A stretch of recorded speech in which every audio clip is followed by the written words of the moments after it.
Hello everyone, very good morning. तो आज हम लोग पढ़ेंगे एटमॉस्फेरिक रिवर। बहुत ज़्यादा न्यूज़ में थी, है ना। तो पीसीएस या यूपीएससी में मेंस आंसर राइटिंग में या फिर प्रीलिम्स में पूछ सकता है। तो आइए हम इसको कंप्लीट करते हैं। तो वायुमंडलीय नदियाँ हैं क्या, है ना। वायुमंडल नदियाँ हैं क्या, तो याद रखना जो वायुमंडल नदियाँ हैं वो वायुमंडल में जलवाष्प की एक सक्रिय, लंबी और सघन धाराएं हैं।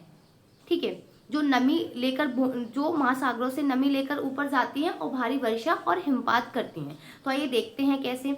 जैसे महासागर है, ठीक है, महासागर है, सूर्य निकला हुआ है, सूर्य की गर्मी पहुंचेगी तो क्या होगा, टेम्परेचर बढ़ेगा, तो क्या होगा, वाष्पीकरण स्टार्ट होगा। यहाँ से क्या होगा, वाष्पीकरण, तो जलवाष्प क्या होगी, ऊपर जाएगी। ठीक है, ऊपर जाएगी। फिर जब तेज हवाएं यानी जो पश्चिमी हवाएं हैं, पछुआ पवन बोलते हैं जो, और जो जेट स्ट्रीम है वो जब आती है तो इस जलवाष्प को क्या करती है, लंबी दूरी तक ले जाती है, जिससे वायुमंडल नदियों का निर्माण होता है। देखिए, ठीक है, निर्माण होता है जब ये नमी जो है पहाड़ों से टकराती है, पर्वत पहाड़ इन सब से टकराती है, तो क्या करती है, ये ऊपर उठना स्टार्ट करती है। टकरा के क्या करेगी, ऊपर उठना स्टार्ट करेगी। जब ये ऊपर उठेगी तो ये ठंडी होगी, है ना। ठंडी होगी तो इसका संघनन स्टार्ट होगा।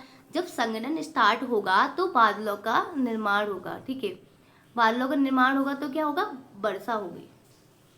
क्या होगी, वर्षा होगी। लेकिन प्रॉब्लम क्या आ रही है कि ये जो वायुमंडल नदियां हैं इनका निर्माण बहुत हो रहा है और बहुत ज़्यादा वर्षा हो रही है, तो ये ज़्यादा प्रॉब्लम हो रही है। अब इसकी प्रमुख विशेषताएं क्या हैं, तो इसकी लंबाई है 2000 से 4000 किलोमीटर तक है, इससे अधिक भी हो सकती है। चौड़ाई 400 से 600 किलोमीटर है। इसमें अधिक मात्रा में जलवाष्प होती है। ये मुख्यतः महासागरों के ऊपर बनती है। और याद रखना, ये जो बनती है वो उष्णकटिबंधीय और उपोष्णकटिबंधीय क्षेत्रों के जो महासागर हैं वहाँ पे इनका निर्माण होता है ना। और वहाँ पे जब ये निर्माण हो जाता है तो पश्चिमी हवाएं और जेट स्ट्रीम आती हैं, वो इनको मध्य एवं उच्च अक्षांशों तक ले जाती है। वहाँ ये पहाड़ों से टकरा कर क्या करती हैं, बारिश करती हैं।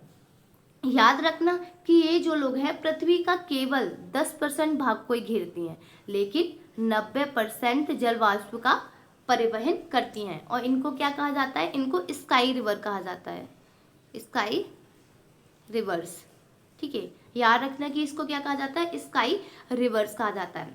अब इसका निर्माण कैसे होता है, तो आइए देखते हैं। जैसे ये हमारा समुद्र है, ठीक है, समुद्र है। जब यहाँ सन का प्रकाश आएगा, सतह गर्म होगी महासागर की, टेम्परेचर बढ़ेगा तो क्या होगा, यहाँ से जलवाष्प ऊपर जाएगी, है ना। वाष्पीकरण होगा तो क्या होगा, जलवाष्प ऊपर जाएगी। जब ये जलवाष्प ऊपर गई तो जो पश्चिमी हवाएं हैं या जेट स्ट्रीम है वो आती हैं। जब वो आती हैं तो इनको क्या करती है, अपने साथ ले जाती है और ये कई किलोमीटर तक ले जाती हैं। ठीक है, हमने देखा 2000-4000 किलोमीटर तक दूरी तय कर लेती हैं ये। ठीक है, ले जाती हैं। अब ये जब जा रही है तो क्या होगा कि रास्ते में पर्वत वगैरह, पहाड़ियाँ वगैरह पड़ती हैं। ठीक है, तो क्या होगा, जब इनसे ये टकराएंगी तो क्या होगा, ऊपर उठना स्टार्ट करेगी। ये ऊपर उठना स्टार्ट करेगी, संघनन स्टार्ट होगा, है। जब संघनन स्टार्ट होगा, बादल का निर्माण होगा, फिर क्या होगा, ये बारिश करेगी। क्या करेगी, बारिश करेगी। अब प्रॉब्लम कहाँ आ रही है, तो प्रॉब्लम ये आ रही है कि जो क्लाइमेट चेंज है वो हो रहा है। ठीक है, जलवायु परिवर्तन हो रहा है, जिससे क्या हो रहा है, टेम्परेचर में वृद्धि हो रही है। जब टेम्परेचर में वृद्धि होगी तो क्या होगा, जलवाष्प जो है वो अधिक बनेगी। जलवाष्प क्या होगा, अधिक बनेगी, वाष्पीकरण अधिक होगा, वायुमंडल में अधिक जलवाष्प पहुंचेगी। जब अधिक जलवाष्प पहुंचेगी तो क्या होगा कि बहुत अधिक बारिश होगी, है ना। क्या होगा, बहुत अधिक जो है वो, एक मिनट, वर्षा होगी, बहुत अधिक वर्षा होगी। अब ये हो रहा है कि वायुमंडलीय नदियां जो है वो अधिक तीव्र और विनाशकारी होती जा रही है। कैसी होती जा रही हैं, तीव्र और विनाशकारी होती जा रही है ये नदियां। ठीक है, और क्या हो रहा है, और हो रहा है नए क्षेत्रों में विस्तार हो रहा है। यानी पहले क्या होता था, कुछ कुछ क्षेत्रों में ही वायुमंडल नदियां थी, स्काई रिवर थी, वो दिखाई देती थी। लेकिन अब क्या हुआ है, अब नए नए क्षेत्रों में जो स्काई रिवर है वो दिखाई दे रही हैं। क्यों दिखाई दे रही हैं? क्योंकि क्लाइमेट चेंज हो रहा है, ठीक है, क्लाइमेट चेंज हो रहा है। और क्या हो रहा है? और हो रहा है समुद्र की सतह जो है उसका टेम्परेचर जो है वो बढ़ रहा है। जेट स्ट्रीम है,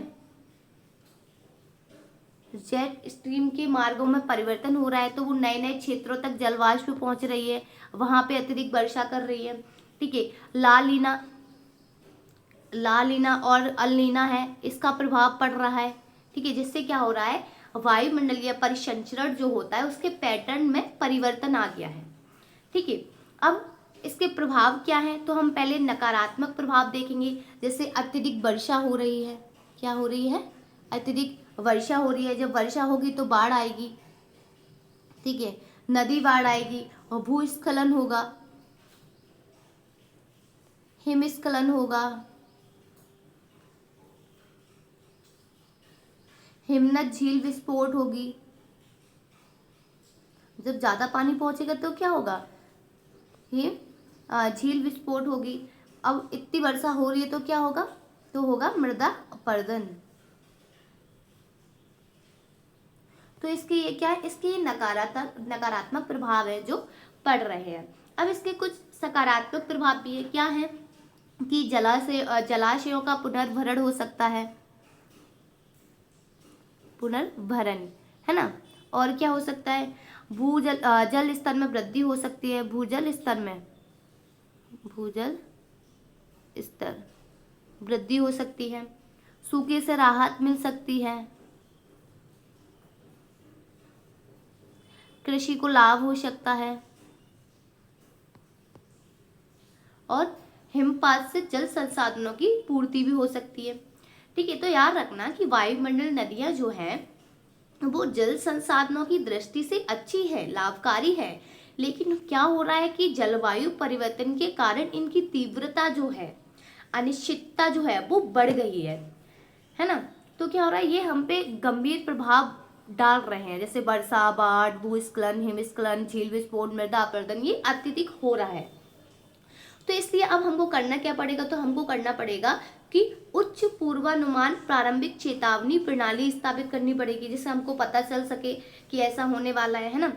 और जल प्रबंधन करना पड़ेगा, आपदा रोधी संरचनाओं का निर्माण करना पड़ेगा, जलवायु अनुकूल रणनीतियों को मजबूत करना पड़ेगा, है ना। ये सब करेंगे तो इनसे हमें थोड़ी राहत मिल सकती है, ठीक है। तो याद रखना, आज हमने पढ़ा वायुमंडल नदियाँ बहुत इंपॉर्टेंट है, ये बहुत न्यूज़ में रहा था।